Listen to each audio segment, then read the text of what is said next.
ایک لفظ ہے حدیث پاک میں جس کو عافیت کہتے ہیں۔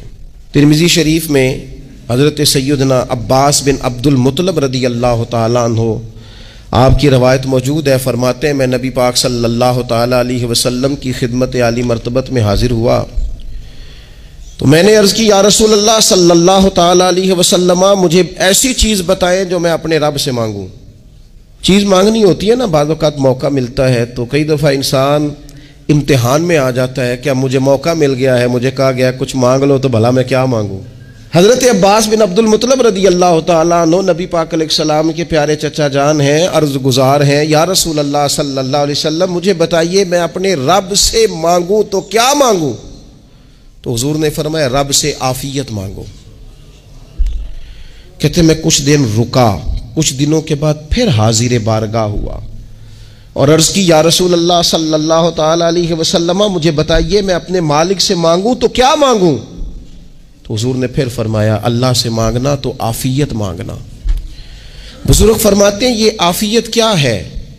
عافیت یہ ہے کہ یا اللہ ظاہری پریشانیاں، باطنی پریشانیاں، اے اللہ ظاہر کے میل کچیل بھی دور ہو جائیں، باطن کے بھی دور ہو جائیں، اے اللہ ہر معاملے میں، ہر آزمائش میں، ہر دکھ میں ہمیں تیری پناہ نصیب ہو جائے۔ یہ عافیت ہے۔